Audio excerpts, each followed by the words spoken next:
A girl was tightly tied to a chair, her mouth sealed. She struggled desperately, her face contorted with fear, looking utterly helpless. Her face was covered in red rashes, mixed with sweat, making her appearance quite terrifying. Her exposed hands and feet were also horribly swollen and red. "Emily, hold on," Henry said, pouring ice water over his daughter spoon by spoon. She was born with a body full of ailments, a strange skin disease accompanied her rheumatism. The first time it flared up, her body was covered in red rashes. Her father applied ointment, and the rashes gradually subsided. She was lively and adorable, often eating at the neighbors' houses, calling everyone uncle, aunt, grandpa, and grandma, with a sweet voice. The townspeople liked her very much, always pinching her cheeks and patting her head. She would bring home stray cats and dogs she found on the street. The family gained new members: Shadow, dog; Patches, dog; and Whiskers, cat. She had a happy childhood, though occasionally troubled by the strange disease, which manifested as red rashes. However, the rashes increased with age. When she was 8, her mother passed away due to illness. Her world collapsed partly, and her father took on the role of both parents. Her father was a butcher, skilled in his trade, especially adept at skinning pigs. The burly father began to sew and mend clothes for his child and take her to school. When she was 14, her skin began to itch unbearably. She kept scratching, leaving her body covered in bloody marks. Her teacher hurriedly sent her to the hospital, but they couldn't find the cause and could only diagnose it as an allergy. When she returned home, her father was not back yet. She locked herself in her room and kept scratching, her body covered in bloody marks. Looking at herself in the mirror, her face was swollen with red rashes, looking like a pig's head, and the bloody marks made it even more horrifying. Who was this person in the mirror? She couldn't believe it herself. "Ah!" she cried out in tears. When her father returned, her face was still swollen. He knew his daughter was having an episode. "Emily, you are suffering. I don't want to go to school anymore. I look like this, I can't face anyone. My classmates will laugh at me," Emily pleaded.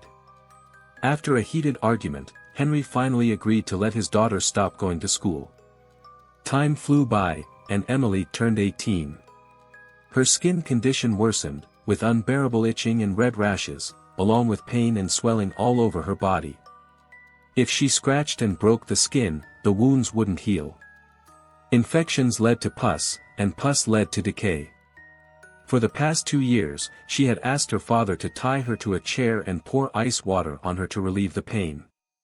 The agony of itching without being able to scratch was excruciating. They had visited many hospitals but couldn't find the cause, and the family's money was spent entirely on her illness. After a while, Henry saw that his daughter had calmed down a bit and untied the towel from her mouth. "Dad, kill me. I am living a life worse than death," Emily said, her face a mix of sweat, ice water, and tears, looking pitiful. "My dear daughter, you can't die. You are Daddy's little treasure. After your mother passed away, you are my only hope." Henry, a strong man, showed his vulnerability in front of his daughter. "Dad, let me go. It doesn't hurt anymore," Emily said softly. Henry nodded and untied his daughter. After a night of torment, Henry turned to the kitchen to make breakfast. Emily looked at her father's back, tears streaming down her face. After hesitating for a while, the pain suddenly spread all over her body again, making her shiver as if she had encountered something terrifying. She covered her mouth, not daring to scream, as tears flowed down. Seeing the scissors on the table, she steeled herself and started stabbing her body with them, thinking that pain could stop the pain. Shadow, Patches, and Whiskers surrounded her, barking and meowing loudly. They couldn't stop their owner from self-harming, wishing they could take her pain. Meow. Woof. The cat and dogs cried out mournfully. Until she fell to the ground, bleeding profusely, she was finally free. Henry, not understanding what had happened, hurried in with the food, and with a loud crash, the food fell to the ground. Panic filled his heart, and he cried out loud. Neighbors rushed over upon hearing the commotion, and they all shed tears for the poor girl. The elderly touched her body, finding it already cold. The townspeople held a funeral for her. Henry, longing for his daughter, buried her in the backyard. Henry was immersed in grief and couldn't extricate himself. He couldn't believe his daughter was dead, so he searched through many books and consulted people on ways to bring her back to life, but everyone thought he was crazy. Until one day, he saw in an old, yellowed book that soaking a corpse in fresh blood, praying daily without interruption, and replacing the corpse's skin with that of a living person could bring the dead back to life. The book explained how to perform the skin replacement, but Henry didn't see the precautions written on the back. The resurrected person could only drink human blood daily, and they would have no thoughts or memories of their previous life. Henry struggled for a long time but finally decided to kill. After days of staking out, he knew when and where certain people would pass by. He specifically chose to act at night and in secluded places. He killed the first girl, following the book's instructions, soaking the body in blood, burning incense, and then using his skinning skills to remove his daughter's skin and the girl's skin. He then carefully matched the girl's skin to his daughter's body and sewed it with transparent wire, praying sincerely all night. The skin replacement was complete, but the old book had disappeared. His daughter was resurrected as he had wished, but her appearance had changed. Henry was still satisfied. By day, he went to work. At night, he took his daughter out to kill. He killed, and his daughter drank the blood to satisfy her hunger. The skin replacement wasn't a one-time thing. It had to be done every week because the skin's freshness lasted only a week, otherwise, it would rot and stink. Each time the skin was replaced, Emily's appearance changed. Henry noticed that Emily no longer needed him to kill. One night, he saw his daughter crawling out of her grave, which startled him. But he was more curious about where she was going. He followed Emily, but she moved quickly, and he lost her. He didn't give up and continued searching. In a dimly lit alley, he found his daughter with a man. Henry thought, "My daughter has grown up, found a boyfriend, and wants to get married." He hid in the shadows, watching as his daughter kissed the man's neck. Just as he was about to intervene, a shocking scene unfolded. The man struggled, and Emily's eyes glowed red like a fierce, hungry wolf. Her nails grew longer, making Henry's heart race. His daughter had become a monster, a stranger. Emily bit the man's neck and didn't let go. Gradually, blood flowed from her mouth, and the man stopped moving after a brief struggle. Henry realized his daughter was hungry. His heart ached, but he knew he had to do something, dispose of the body. Emily disappeared into the darkness, leaving the man's body behind. Henry had no choice but to quickly skin the man and follow Emily home. He chopped the skin into pieces and fed it to the dogs. His daughter couldn't use a man's skin. Although the old book didn't specify, Henry found it unsettling. As the murders increased, the townspeople began to panic, and the police intensified their investigation. Henry knew time was running out. Every time he saw his daughter's unfamiliar, hungry eyes, his heart ached. But he still couldn't let go, hoping to find a real cure one day. One night, Henry was at home, flipping through those ancient books, trying to find any way to truly cure his daughter. Suddenly, he heard a soft voice calling from the room. "Dad, enough." It was Emily's voice. Henry looked up sharply and saw his daughter's spirit standing before him. Her eyes were filled with tenderness and pain. "Emily. You." Henry's voice trembled. "Dad, I'm already dead," Emily said softly. "You have to accept this fact. What you're doing is only making me suffer more." Henry's tears streamed down his face as he shook his head. "No, I can't lose you. I can't. Dad, I know you love me, but what you're doing is torturing both yourself and me," Emily pleaded. "Please, let me rest in peace." Henry's heart felt like it was being cut by a knife, but he knew his daughter was right. He slowly nodded, tears flowing. "I will, Emily. I'll let you rest in peace," Henry choked out. At that moment, the sound of sirens and knocking came from outside. The police had found them. Henry took a deep breath, walked to the door, and opened it. The police rushed in and pinned him to the ground. "Henry, you're under arrest," the police said coldly. Henry didn't resist. His eyes showed a sense of relief. He knew he could finally let his daughter rest in peace. As he was taken away, Henry looked back at his daughter's spirit. She smiled, her eyes filled with gratitude. "Dad, thank you," Emily's voice floated softly. Henry's heart was filled with pain and love, but he knew he had finally done the right thing. In prison, Henry spent every day in his memories. He knew he would never see his daughter again, but he also understood that love is not about possession, it's about letting go. Maya followed her husband Kevin to Namibia. Kevin is an embassy aid worker, while Maya found a job as an English teacher at a local school. Driving to the school took more than half an hour, and each time Maya passed by a stone-paved path that seemed to lead to a low castle. Locals hurried past it, and Maya had never seen anyone go to the stone castle. Chatting with her colleague Adams, Maya asked about the stone castle, and Adams' face immediately changed. "You'd better never know the secret of the stone castle," Adams said. "It's a cursed place." "Cursed? Why?" Adams' words piqued Maya's curiosity. Adams shook his head and said the stone castle had existed for thousands of years, and no one dared to enter it. According to the elders, countless stone prisoners were trapped inside, and anyone who entered the stone castle would be cursed by the stone prisoners. "They are demons that will take away people's souls." "Why do they take people's souls?" Maya asked. Long, long ago, there was a fierce battle between humans and demons. In the end, humans won, but they couldn't destroy the demons, so they turned them into stones and trapped them in the castle, Adams said.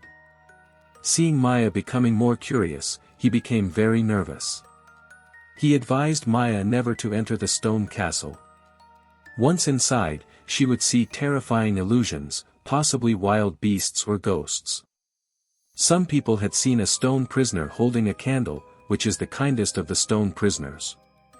If you blow out that candle, you can leave the stone castle. But even if you leave, you can't escape the curse of the stone prisoners. The curse will stay with you forever, making you live in fear. What are you discussing? Principal pushed the door open and came in. Maya said they were talking about the stone prisoners, and Principal's face immediately turned very ugly. With a cold expression, he said that talking about the stone prisoners was forbidden in the school, not a single word. Maya was puzzled, and Adams shrugged, whispering that Principal's son had been cursed by the stone prisoners and eventually committed suicide out of madness. Maya frowned and asked how many stone prisoners were in the stone castle. Adams shook his head, saying no one had ever counted. After class, Maya drove home. Passing by the stone castle, she remembered Adam's words and couldn't help but stop the car. Was the stone castle really that terrifying? Why were the stone prisoners trapped there? What crimes had they committed? Maya was very curious and loved adventure. Missing out on the legendary eerie stone castle was undoubtedly difficult for her. She parked the car by the roadside, hesitated for a moment, then got out and walked towards the stone castle. From a distance, the stone castle didn't seem large, only a few dozen meters in circumference, but up close, it seemed endless. The castle gate was ajar, worn and pitted by wind and sand. Maya gently pushed, and the door opened. What appeared before Maya was like a maze, made up of various stone statues. These stone figures were vividly carved, but on closer inspection, they were frightening. None of the statues were intact. They looked like wounded soldiers on a battlefield, some with broken arms, some with broken hands, some only half bodies, and some with blood flowing from their 7 orifices, their expressions pained. Under the scorching sun, Maya shivered. She didn't know how long she had walked when another door appeared before her. A skull sign hung on the door. Maya tried touching the skull, and the door opened. She walked in, but it was like stepping into hell. In an instant, everything went pitch black. She couldn't see anything and wanted to retreat, but heard the sound of the door closing. Maya was both nervous and terrified. At this moment, faint footsteps and the jingling of bells came from behind. She turned around to see a girl in white floating towards her. The girl held a candle in her left hand and a bell in her right. Maya was so frightened she almost fainted. The girl's mouth and nose were bleeding, looking extremely terrifying. "Shall we play hide and seek? If you find me, we will become one, if you don't, you will turn into a stone person. You will be trapped here forever, enslaved by me," the girl said, raising the candle high. Maya trembled with fear, remembering Adam's words. She instinctively wanted to blow out the candle. But looking at the blood dripping from the girl's eyes, she found she couldn't do it. The candle was guiding the girl, and Maya was terribly afraid she would disappear. The girl turned and walked away, hopping forward. The path ahead grew narrower, and the candlelight dimmer. Maya couldn't keep up with her pace, feeling like she was in an ice cellar, the cold biting her, making her teeth chatter.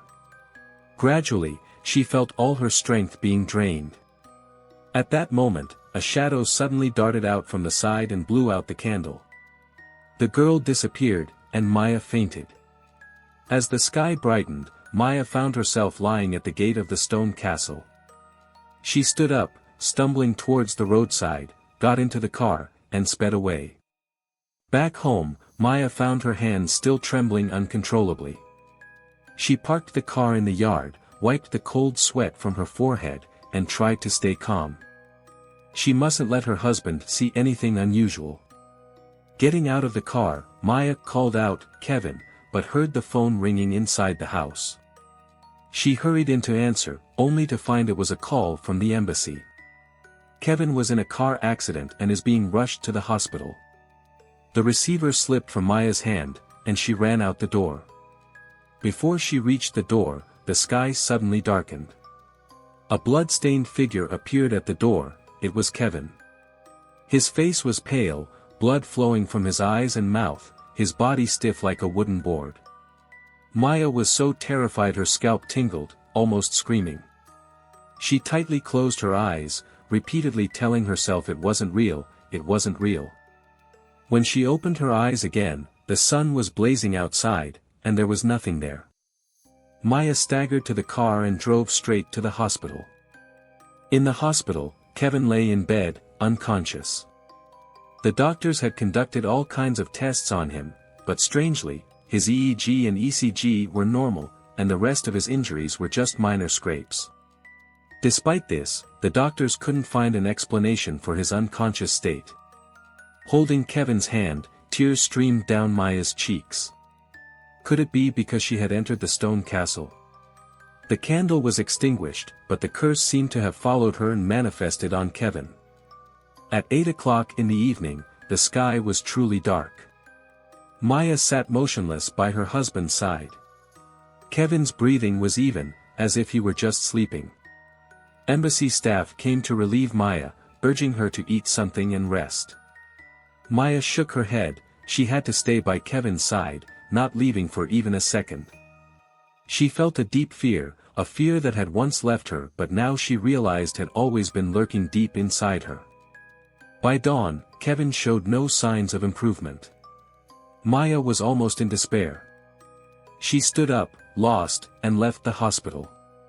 A nurse chased after her, expressing concern, but Maya couldn't hear anything. She returned to the stone castle. After parking the car, she took a deep breath and walked inside. It was the same stone gate she had seen the day before. As she entered the second gate, the sky suddenly turned dark. Maya took out her lighter, but strangely, it wouldn't light. She tried several times, but the lighter that had worked perfectly in the hospital wouldn't produce even a spark here. A fine layer of sweat appeared on Maya's forehead. She closed her eyes and groped her way forward. A dingling sound rang out, and Maya stopped abruptly, opening her eyes. "Do you want to merge with me, or become my prisoner?"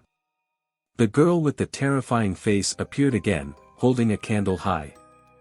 "I am willing to become a stone person, just let Kevin go." "Please, let Kevin go," Maya said, her voice trembling. "Come find me. If you find me, I will be yours.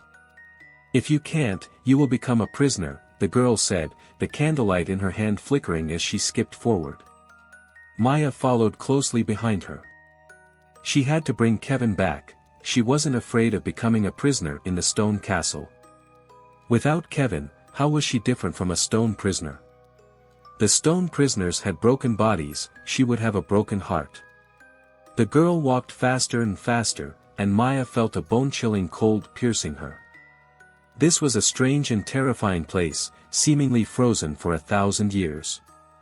Passing through one gate after another, Maya saw a mountain ahead by the faint candlelight.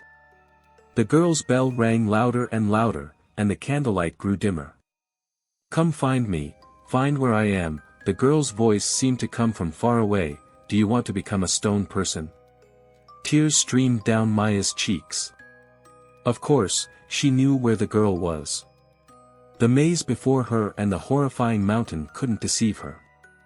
She knelt down, unable to stop herself from sobbing. "Come find me, find where I am. Come on." The girl's voice grew fainter. Maya wiped away her tears and resolutely walked towards the mountain. The sharp rocks cut her arms, and unseen thorns pricked her face, but she ignored the pain. She had to climb halfway up the mountain, retracing the girl's treacherous path. Sure enough, halfway up, there was a low pine tree with a white cloth strip hanging from its branch. Maya grabbed the pine tree and took a few deep breaths before continuing to climb. Reaching a protruding rock, she looked up, her face covered in tears.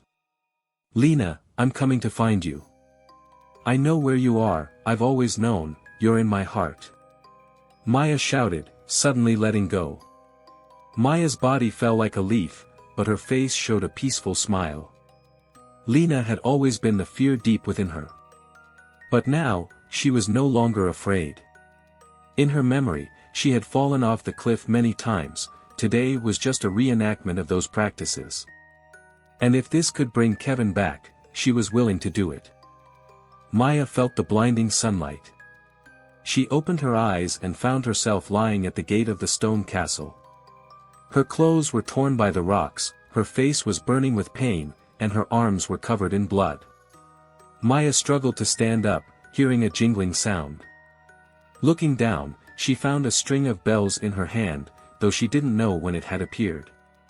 Maya looked around and murmured, "Lena, did you give this to me? Have you left?" When she arrived at the hospital, Kevin had already woken up and was anxiously asking the doctor where his wife was. Maya ran over and hugged him tightly. "Lena, she didn't hurt you, did she?" Kevin asked nervously, holding his wife's hand. "No," Maya said as she sat beside Kevin, burying her head deeply in his arms.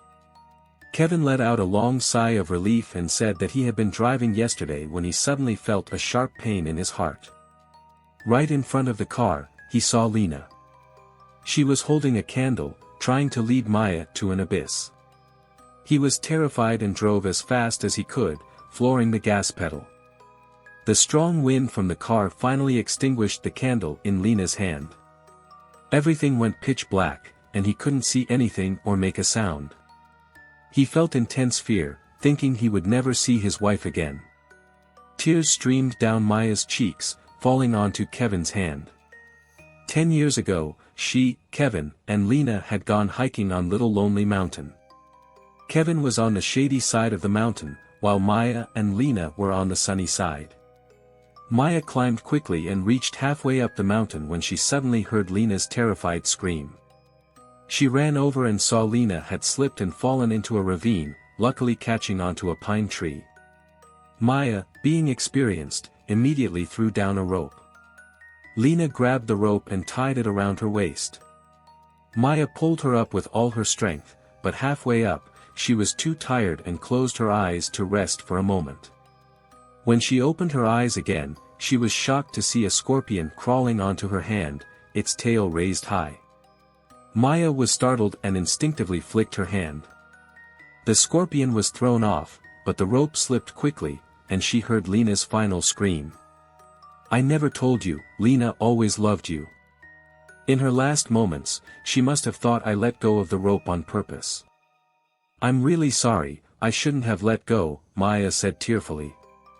Kevin stroked her hair and said he knew it wasn't Maya's fault. Back at school, Adams and many colleagues surrounded Maya.